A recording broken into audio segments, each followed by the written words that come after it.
Historia de México 2. Programa 3. Reconstrucción nacional. Consolidación del régimen postrevolucionario. En este programa analizarás los procesos de recuperación nacional y su influencia en la cultura y la identidad nacional actuales. En 1917, los revolucionarios habían derrotado al golpista Victoriano Huerta, asesino de Madero y Pino Suárez. Venustiano Carranza había promulgado una nueva constitución que recogía las demandas de las clases medias y populares y mantenía a la nación como república soberana, democrática y representativa. Pero la paz estaba lejos de ser alcanzada. Las disputas por el poder entre los militares revolucionarios siguieron regando de sangre el suelo nacional. El abandono de las luchas violentas para llegar a un país de instituciones tardó varias décadas, casi tanto como la transformación de la obra abandonada de lo que iba a ser el Palacio Legislativo porfirista en el Monumento a la Revolución.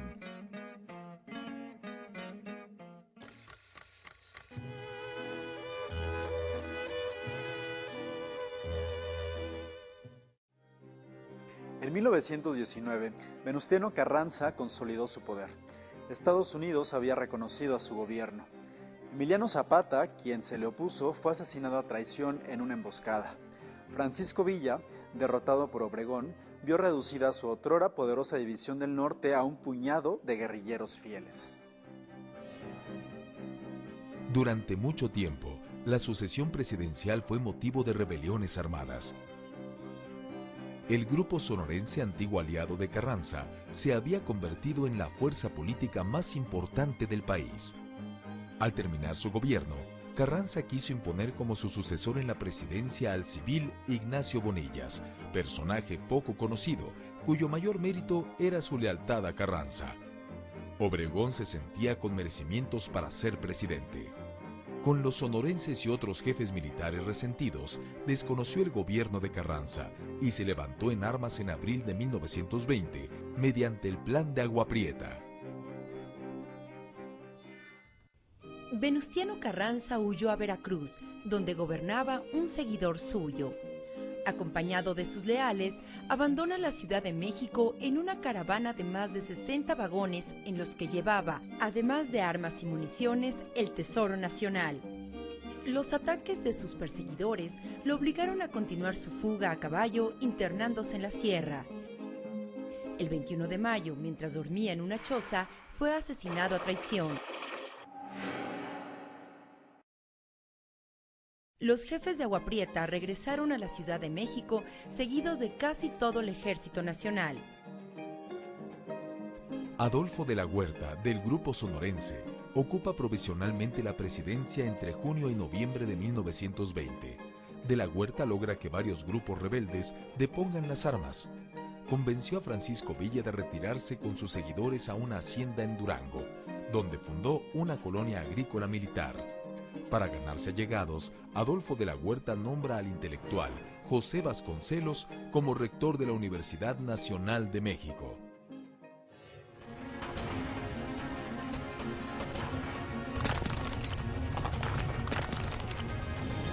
¿Sabías que José Vasconcelos fue el autor del lema y el escudo que distinguen todavía a la Universidad Nacional Autónoma de México? Para Vasconcelos, el lema significaba la convicción de que la raza nuestra elaborará una cultura de tendencias nuevas, de esencia espiritual y libérrima, mientras que el escudo representa a nuestro continente nuevo y antiguo, predestinado a contener una raza quinta, la raza cósmica, en la cual se fundirán las dispersas y se consumará la unidad. Imaginó así el escudo que presentó al Consejo Universitario, toscamente y con una leyenda: por mi raza hablará el espíritu, pretendiendo significar que despertábamos de una larga noche de opresión. Sin embargo, poco antes de su muerte, Vasconcelos hizo una aclaración que a muchos sonaría como políticamente incorrecta. De regreso a una religiosidad profunda, reveló que su intención había sido poner como lema: por mi raza hablará el Espíritu Santo, lema que, en una república laica, se antoja inadmisible. En junio de 1920 asume la rectoría de la Universidad Nacional, a partir de la cual buscará modificar la legislación constitucional para establecer una Secretaría de Educación Pública de alcance federal. Lo logra y para octubre de 1921 ya es titular de esa nueva secretaría, que emprende un trabajo sin precedentes en el sentido de atender todos los renglones que requería la educación de la sociedad mexicana, desde las grandes campañas de alfabetización que integran a muchos grupos marginados que no tenían el beneficio de la lectura, hasta pues las cosas más elevadas, con la publicación de libros, el desarrollo de dotar a los pintores de muros oficiales para que pintaran en ellos mensajes importantes y se realizara su expresión, la elaboración de actividades culturales al aire libre, pero también la atención a la cuestión física, ya que estaba él convencido de que también había que educar al cuerpo, es decir, había que mantener buena alimentación sana y propiciar todo tipo de ejercicios. Fue una educación integral que desde luego culminaba con la difusión de la lectura a partir de ediciones de libros clásicos de la literatura universal, de la gran revista El Maestro, que tuvo un tiraje de 75,000 ejemplares, y de otros, la bella antología de lecturas clásicas para niños, que fue tal vez uno de sus grandes aciertos, junto con otros, desde luego, las lecturas para mujeres que organizó Gabriela Mistral.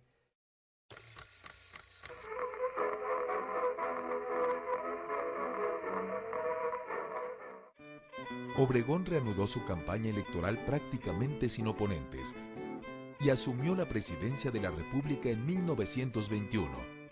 Mandó levantar un censo que reveló que en México había cerca de 1 millón de habitantes, menos que en 1910. La población del país sumó 14.3 millones de habitantes. Se afirma que la revolución dejó 1 millón de muertos, aunque algunos cálculos fijan el número de decesos por la revolución en alrededor de 500,000. La diferencia se explica por otro 500,000 de fallecimientos producto de la fiebre de influenza española de 1918 y por enfermedades debidas a la insalubridad ocasionada por las guerras. La mitad de la población vivía en localidades de menos de 5,000 habitantes y la ciudad más poblada apenas rebasaba los 100,000. La lucha armada había afectado a algunas actividades productivas, aunque otras cobraron auge debido al despliegue económico de Estados Unidos. En la época de Obregón, México llegó a convertirse en el tercer productor mundial de petróleo. Durante su mandato, se comenzaron a reconstruir las vías de ferrocarril y los equipos dañados durante la Revolución, y se construyeron nuevas carreteras hacia el norte y el Pacífico. La vida en las ciudades comenzó a reanimarse. El crédito interno se reactivó al recibir un nuevo impulso de los bancos y la circulación monetaria con la creación de la Comisión Nacional Bancaria. Se reinició el pago de la deuda externa y se realizó una reforma fiscal para nutrir con más recursos las arcas del gobierno. La reconstrucción nacional había creado conciencia sobre la necesidad de mejorar las capacidades de campesinos y trabajadores mediante la educación. Obregón crea para ello la Secretaría de Educación Pública en 1921, la cual encarga a José Vasconcelos. Desde la Secretaría, Vasconcelos impulsa campañas de alfabetización por todo el país, distribuye obras clásicas a bajo costo y organiza numerosas bibliotecas. Entre 1919 y 1921, el número de maestros pasó de poco más de 9,500 a más de 25,000. Para educar al pueblo en los valores cívicos, encarga a un grupo de pintores la elaboración de murales didácticos en edificios públicos. Esta actividad dio origen a la corriente muralista mexicana. Las artes y la cultura florecen con el apoyo del gobierno, y con ello, una nueva identidad nacional. A Obregón le preocupaba que Estados Unidos no reconociera a su gobierno. En 1923 consiguió el reconocimiento cuando aceptó limitar la aplicación de la Constitución en materia agraria y del subsuelo, para que las compañías petroleras extranjeras pudieran seguir operando sin restricciones. Esta negociación fue conocida como los Tratados de Bucareli. No fue bien vista por varios grupos y calentó el ambiente antes de las elecciones presidenciales que se aproximaban. Francisco Villa se había mostrado partidario de Adolfo de la Huerta, de quien había obtenido la concesión de su hacienda como candidato a la presidencia. Sorpresivamente, el 20 de julio de 1923, Villa murió acribillado cuando se dirigía a una fiesta en Parral, Chihuahua.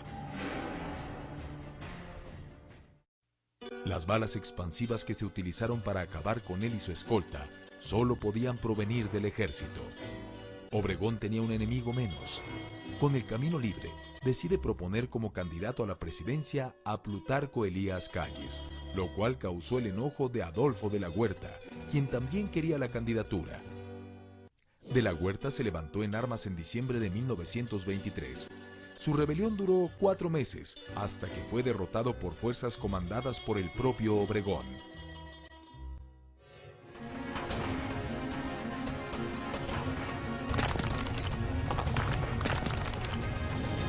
¿Sabías que? De Pancho Villa se dice que sí creía en el matrimonio. En lo que no creía era en el divorcio.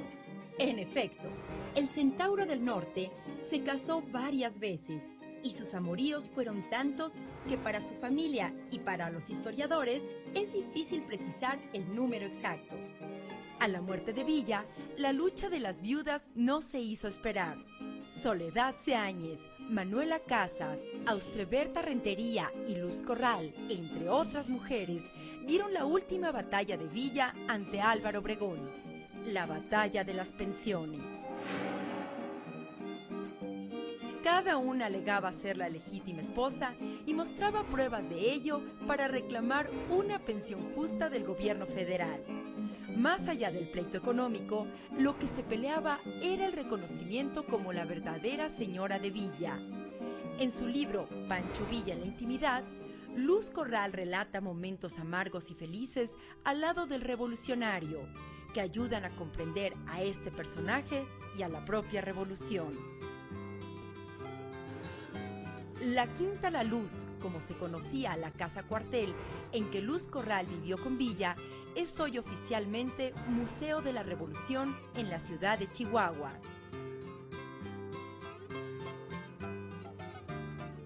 Plutarco Elías Calles gobernó entre 1924 y 1928. Siguió la misma política de reconstrucción nacional de Obregón. Calles continuó con el reparto de tierras, pero ahora puso énfasis en la dotación de implementos agrícolas, créditos, semillas y agua. Para fines de su gobierno, la producción agrícola aumentó considerablemente, especialmente en el norte. La economía nacional comienza a equilibrarse y comienza la institucionalización de la vida política. Para evitar más brotes de violencia, Calles controló las organizaciones campesinas y obreras. Reorganizó al ejército para profesionalizarlo, con la colaboración del general Joaquín Amaro.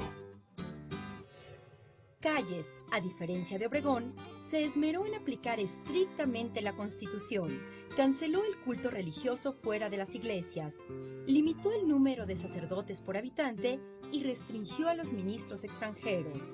La jerarquía católica ordenó cerrar los templos como protesta. La inconformidad popular provoca la guerra cristera en estados del Bajío entre 1926 y 1929. A Calles le fue muy difícil controlar el movimiento, por lo que decidió pactar con la iglesia para detener el derramamiento de sangre. Las relaciones con Estados Unidos se tensaron debido a una ley reglamentaria del artículo 27 constitucional que prohibía a las sociedades extranjeras adquirir terrenos y edificios en México, lo cual afectaba a las compañías petroleras. El embajador estadounidense, un abogado estricto, promovió el enfrentamiento de Estados Unidos con el gobierno de Calles. Debido a que México había reconocido a la naciente Unión Soviética y recibido a su primera embajadora, el diplomático estadounidense acusaba a Calles de procomunista.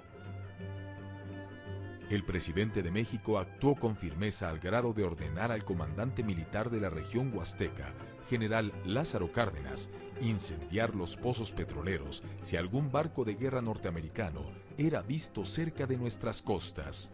Esto no ocurrió, y el asunto se resolvió con el cambio del embajador estadounidense por uno moderado y afable. El problema de la sucesión presidencial volvió a presentarse en 1928. 2 años atrás se había reformado la Constitución para permitir la reelección en la presidencia de manera no inmediata. El propósito era que Álvaro Obregón sucediera a Calles. El lema de Madero, sufragio efectivo, no reelección, estaba amenazado. Dos antiguos compañeros de Obregón, los generales Francisco Serrano y Arnulfo R. Gómez, también se postularon como candidatos a la presidencia, en abierto desafío a Calles a fines de 1927. Serrano y sus seguidores fueron brutalmente asesinados en Huitzilac, Morelos. Arnulfo R. Gómez fue fusilado en noviembre. ¡Apuntar! ¡Fuego!